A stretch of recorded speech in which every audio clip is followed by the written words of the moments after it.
Hello दोस्तों, Umakant Yadav sir GS classes की इस ऑनलाइन प्लेटफॉर्म पे आपका बहुत बहुत स्वागत है। हम लोग पिछले सेशन में इकोनॉमिक्स में जीडीपी, जीएनपी, एनएनपी को देखा। ठीक। और जीडीपी, जीएनपी, एनएनपी में अंतर संबंध क्या है, इसको हम लोगों ने देखा। सकल घरेलू उत्पाद के स्तर पर, कीमत लागत स्तर पर, साधन लागत यानी सकल घरेलू जो उत्पाद है यानी जीडीपी, जीएनपी, एनएनपी है, उस साधन लागत पर उसकी क्या संबंध है। फिर इसके बाद बाजार कीमत पर उसका क्या संबंध है। हमने इसको दोनों संबंधों को जोड़ करके साधन और बाजार से देखा। ठीक। आज हम लोग उसी के क्रम में एक हेडिंग रह गई है, ठीक, जिसको देखेंगे सकल मूल्यवर्धन। नोट करेंगे सकल मूल्यवर्धन। उस हेडिंग का नाम है सकल मूल्यवर्धन। सकल मूल्यवर्धन, सकल मूल्यवर्धन। ठीक। जिसको इंग्लिश में बोलते हैं हम gross value added. Gross value added. ठीक, एडेड, जिसको शॉर्ट फॉर्म में हम बोल सकते हैं जीवीए। क्या? जीवीए। इस अवधारणा को 2015 और 16 में लाया गया। ठीक, यह एक ऐसी अवस्था या अवधारणा है जिसको 2015-16 में स्टार्ट किया गया था। इसका कार्य ही होता है कि जो प्राथमिक क्षेत्र, प्राथमिक सेक्टर है, द्वितीयक सेक्टर है, तृतीयक सेक्टर है, इन क्षेत्रों में कुल कितनी सेवाएं उत्पादित की गई, कितनी वस्तुएं उत्पादित की गई, कुल अंतिम वस्तुओं और सेवाओं के उत्पादन का मौद्रिक योग ही क्या कहलाता है? सकल मूल्यवर्धन कहलाता है, यानी जीवीए कहलाता है। तो आइए लिखते हैं, लिखेंगे वित्तीय वर्ष में, वित्तीय वर्ष में, वित्तीय वर्ष, वित्तीय वर्ष 2015-16 में इस अवधारणा को, इस अवधारणा को, इस अवधारणा को पेश किया गया, पेश किया गया। इस अवधारणा को क्या किया गया? पेश किया गया। कब? 2015-16 में। ठीक, वित्तीय वर्ष 2015-16 में। लिखेंगे जीवीए किसी देश की, जीवीए किसी देश की, किसी देश की, ठीक, किसी देश की अर्थव्यवस्था में, अर्थव्यवस्था में, अर्थव्यवस्था में, अर्थव्यवस्था में सभी क्षेत्रों, सभी क्षेत्रों, कौन कौन से? प्राथमिक, प्राथमिक, द्वितीयक, द्वितीयक, और फिर नोट करेंगे तृतीयक। प्राथमिक, द्वितीयक, तृतीयक। ठीक, जीवीए किसी देश की अर्थव्यवस्था में सभी क्षेत्रों को, प्राथमिक, द्वितीयक, तृतीयक क्षेत्रों का, क्षेत्रों, क्षेत्रों के द्वारा, द्वारा किया गया, किया गया कुल वस्तुओं, कुल वस्तुओं तथा सेवाओं का, तथा सेवाओं का, वस्तुओं तथा सेवाओं का अंतिम, वस्तुओं तथा सेवाओं का अंतिम मौद्रिक मूल्य होता है। मौद्रिक मूल्य होता है, मूल्य होता है। ठीक, यानी ये 2015-16 में एक माप निकाला गया कि प्राथमिक क्षेत्र, द्वितीय क्षेत्र और जो तृतीय क्षेत्र है, इनके द्वारा कितनी साल के लास्ट में, यानी जो वित्तीय वर्ष है उसके अंतिम समय में पूरा अंतिम चीज हमेशा निकाला जाता है। चाहे जीडीपी अगर निकाली जाएगी तब भी कोई भी अंतिम सेवा जोड़ी जाती है, न कि बीच की सेवा, न स्टार्टिंग की सेवा जोड़ी जाती है। जैसे ये मार्कर है तो मार्कर में पहले कच्चा माल आया है, इसको नहीं जोड़ा जाएगा, बस लास्ट में कंपनी ने इसको बना करके कितने में बेचा मार्केट स्तर पर, ठीक, साधन लागत कितनी रखी उसको देखा जाएगा, न कि ये मार्कर को बनाने में भी इसके पहले किसने कैसे माल आया, कितने माल खरीदा गया, कितने में कैसे इसको गलाया गया, ये कितने खर्च आए, इसको रिफिल कितने, ये सब सारी चीजें नहीं, बस मार्केट स्तर पर और साधन लागत की इसकी कीमत क्या है, वो मार्केट स्तर पर कितने में बिका, इसको देखा जाएगा अंतिम चरण में। ठीक, बाकी की कीमत इसमें मान लिया जाता है कि जुड़ी हुई।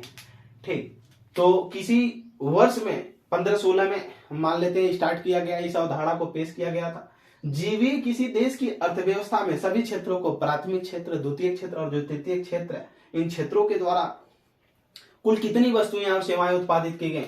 ठीक, लिखा गया है ना यहाँ पर, कुल वस्तुओं तथा सेवाओं का, यानी कुल कितनी वस्तुएं तथा सेवाएं की उत्पादित की गई, उनका अंतिम मौद्रिक मूल्य संपूर्ण योग, ये क्या है, जीवीए है। ठीक, बात समझ में आ गई होगी। आगे की तरफ हम बढ़ेंगे एक नए अध्याय के बारे में, इसी चैप्टर में नए अध्याय में हम बढ़ेंगे राष्ट्रीय आय के बारे में।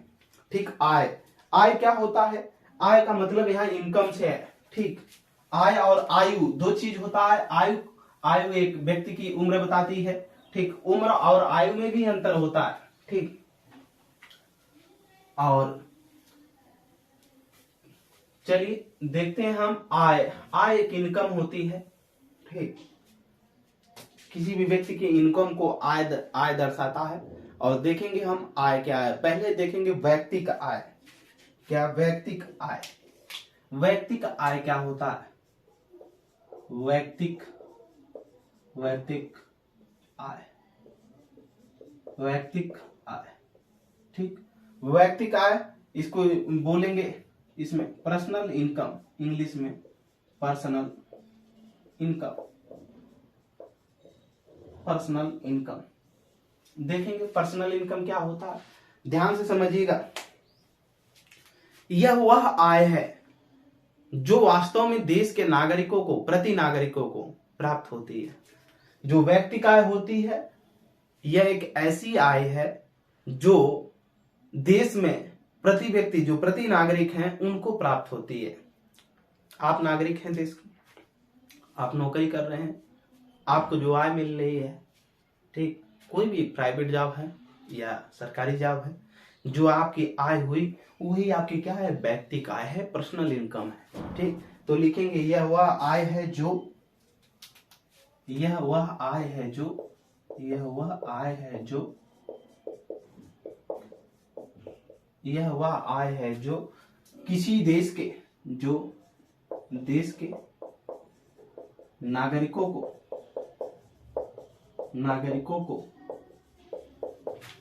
वास्तविक रूप में प्राप्त होती है, वास्तविक रूप में प्राप्त होती है। ठीक, वास्तविक रूप में जो इनकम प्राप्त होती है, ठीक, वो वैयक्तिक आय है। दूसरा लिखेंगे प्रति व्यक्ति आय, हेडिंग डालेंगे प्रति व्यक्ति आय, प्रति व्यक्ति आय। ठीक, प्रति व्यक्ति आय। ठीक, इंग्लिश लिखेंगे pre capita income, per capita, हाँ पर, यहां हो जाएगा प्रति व्यक्ति है ना, पर कैपिटा इनकम, प्रति व्यक्ति आय।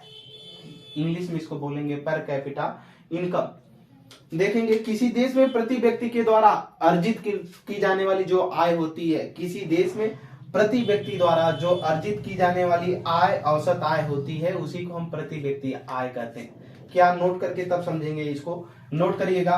किसी देश में प्रति व्यक्ति, किसी देश में प्रति व्यक्ति, किसी देश में प्रति व्यक्ति द्वारा, किसी देश में प्रति व्यक्ति द्वारा अर्जित की जाने वाली औसत आय, अर्जित की जाने वाली औसत आय, अर्जित की जाने वाली औसत आय, किसी देश में प्रति व्यक्ति द्वारा अर्जित की जाने वाली औसत आय ही प्रति व्यक्ति आय कहलाती है। ये प्रति व्यक्ति आय कहलाती है, आय कहलाती है। यानी किसी देश में जो प्रति व्यक्ति द्वारा कमाई जाने वाली, एक एक व्यक्ति के द्वारा जो हर व्यक्ति अपनी आय को कमाता है, उसी के औसत आय को ही हम क्या कहते हैं, प्रति व्यक्ति। औसत आय का मतलब जो पूरा एवरेज है उसका निकल करके, ठीक, पूरा एवरेज जितना निकलता है, जितना कमाता है, उसका एवरेज, उसी को हम बोल देते हैं क्या, प्रति व्यक्ति आय बोल देते हैं। प्रति व्यक्ति आय को निकालने का फार्मूला है, नीचे नोट करेंगे, प्रति व्यक्ति आय बराबर, प्रति व्यक्ति आय बराबर प्रति व्यक्ति आय बराबर, नोट करेंगे फार्मूला में, राष्ट्रीय आय,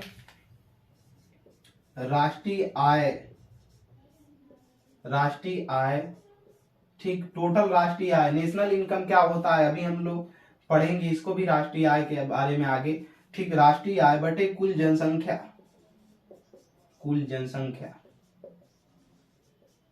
ठीक। और ये जो राष्ट्रीय आय होगा और कुल जनसंख्या होगा, लिख लेंगे किसी वित्तीय वर्ष का होगा, किसी वित्तीय वर्ष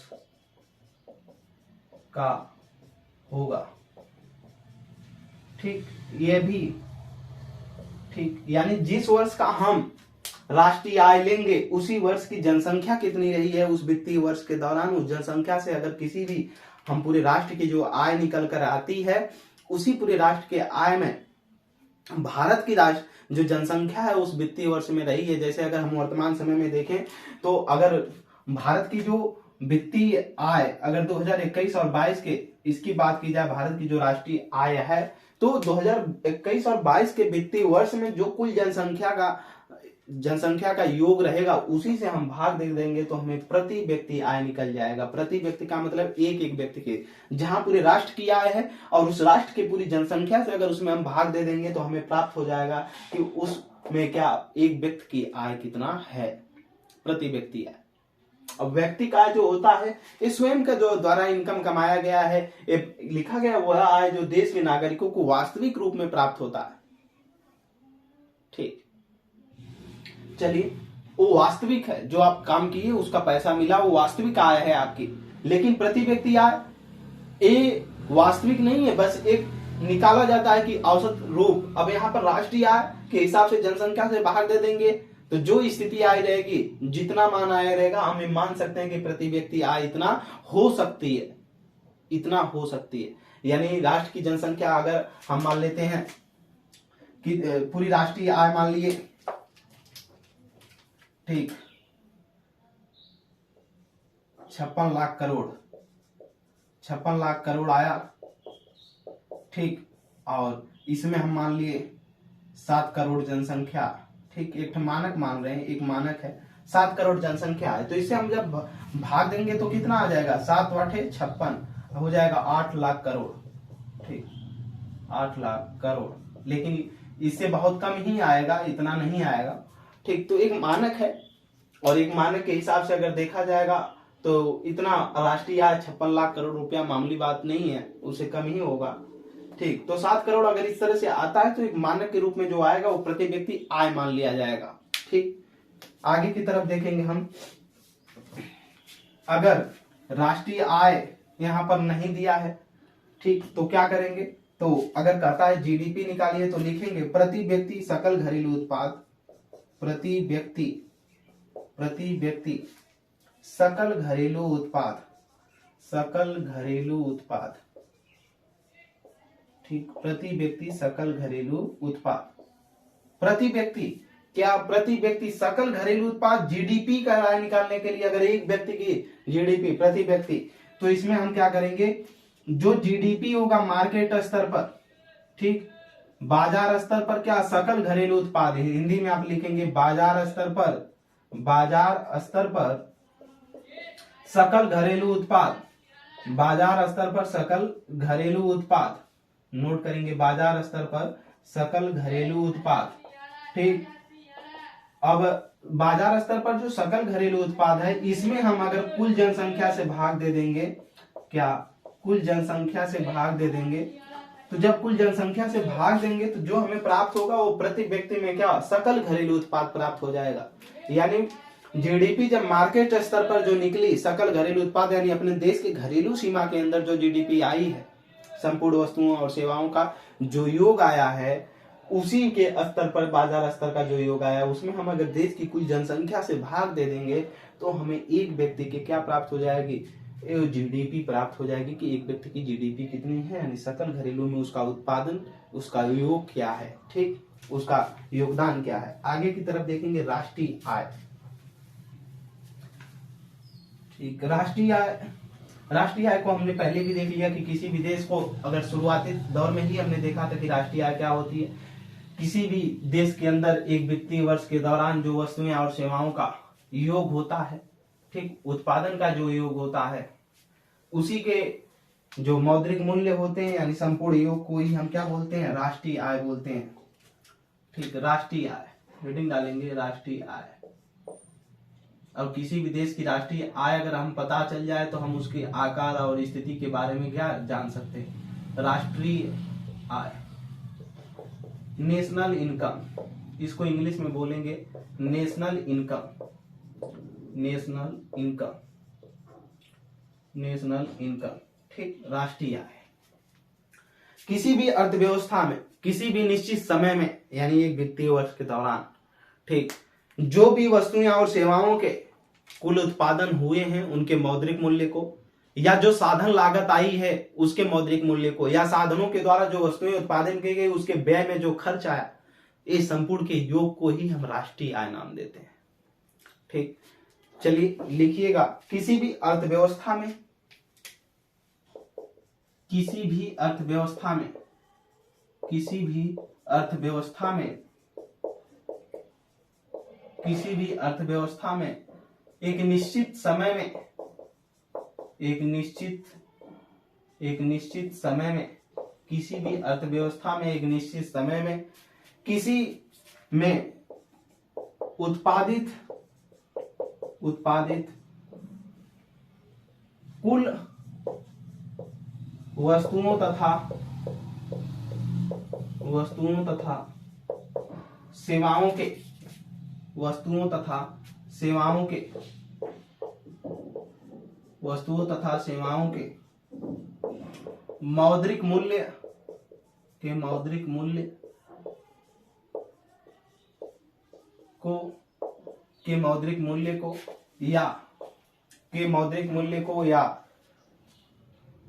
या उत्पादन साधन के लागतों के मूल्य को या साधन लागत पर व्यय के मौद्रिक मूल्य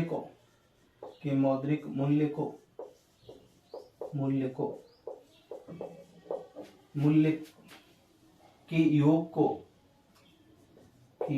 को राष्ट्रीय आय कहते हैं,